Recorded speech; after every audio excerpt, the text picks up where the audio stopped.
Times of India کے مطابق مزید رافیل طیارے خریدنے کا عمل شروع کر دیا۔ ہندوستانی فضائیہ نے حکومتی سطح پر فرانس کے ساتھ معاہدے کی بھرپور حمایت کی ہے۔ دنیا کے سب سے بڑے ایگریمنٹ، جی بالکل دنیا کے بڑی ایگریمنٹ، انڈین گورنمنٹ نے یہ ٹینڈر جو ہے فرانس کو دے دیا ہے کہ وہ 114 رافیل فرانس کی کمپنی سے خریدیں گے۔ انڈیا خاموش نہیں بیٹھے گا اور انڈیا جناب ریٹیلیٹ کرے گا اور پروبیبلی اس کے لیے وہ اپنے آپ کو تیار بھی کر رہا ہے۔ تو انڈیا کے تیور تو بتا رہے ہیں کہ پاکستان پہ حملے کے لیے مانسون ختم ہونے کا انتظار بھی نہیں کرے گا، اور اس شک کا اظہار صرف پاکستان کی جانب سے کیا جا رہا تھا پہلے، لیکن اب امریکہ نے بھی انڈیا کے مذموم مزاحم بھانپ لی۔ بھارت جو ہے وہ لگاتار اس طرح کی تیاریاں کر رہا ہے، اور کچھ گارنٹر اور کچھ صلح کرانے والے ملکوں نے بھی پاکستان کو بتایا کہ بھائی ہمیں جو چیز سمجھ آ رہی ہے نا، آپ اپنی تیاری کر لیں، ہم صلح کرانے میں تو تھے لیکن بھارت جو ہے وہ دوبارہ سے کچھ کر سکتا ہے۔ پاکستان بہت سی مسلم کنٹریز سے F-16 بائی کرنا چاہتا ہے، جو یوزڈ F-16 ہے اور کافی اچھی کنڈیشن میں بھی ہیں، کیونکہ انہوں نے شاید کوئی جنگ ہی نہیں لڑی ابھی تک۔ ایک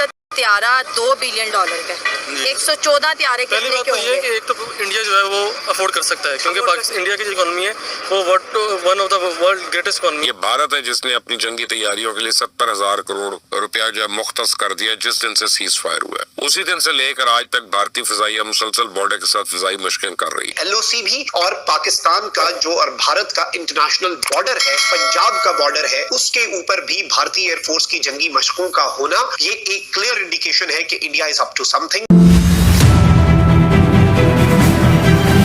بھارت کی فضائیہ اس وقت اپنی تاریخ کے سب سے بڑے فیصلہ کن موڑ پر کھڑی ہے، ایک ایسا فیصلہ جو نہ صرف خطے کی فضائی طاقت کے توازن کو وہ ایک بار پھر سے بدلنے کی سوچ رکھتا ہے، بلکہ ایشیا میں ہتھیاروں کی نئی دوڑ کو جنم دینے کے لیے سوچ رہا ہے۔ لیکن یہ جو خبر اب سامنے آئی ہے کہ بھارت نئے رافیل خریدنے جا رہا ہے یا اس کی حکومت سے مطالبہ کیا جا رہا ہے، یہ مطالبہ عام نہیں بلکہ ایک حکمت عملی کے تحت سامنے آیا ہے۔ فضائیہ بھارتی چاہتی ہے کہ حکومت کسی کھلی عالمی ٹینڈر میں وقت ضائع نہ کرے، بلکہ 2016 کی طرح براہ راست حکومت سے حکومت معاہدہ کرے۔ یہ معاہدہ اگر طے پا گیا تو ایشیا میں لڑاکا طیاروں کی سب سے بڑی ڈیل ہوگی۔ یہ صرف نئے جہاز خریدنے کی بات نہیں بلکہ بھارت کی عسکری اور صنعتی طاقت کے مستقبل کا تعین ہے۔ Multi role fighter aircraft programme, جسے مختصراً MRFA کہا جاتا ہے، بھارت کی سب سے بڑی فضائی منصوبہ بندی ہے۔ اس کا مقصد صرف طاقتور طیارے حاصل کرنا نہیں بلکہ ملک کے اندر بڑی سطح پر پیداوار اور ٹیکنالوجی کی منتقلی ہے، تاکہ بھارت آنے والے برسوں میں خود کفیل بن سکے، اور یہ بھارت بہت عرصے سے خواب دیکھ رہا ہے خود کفیل بننے کا۔ ان میں جدید electronic warfare systems, helmet display sites اور دیگر بہت سی سہولیات اور ہتھیار شامل ہیں۔ یہ ڈول انجن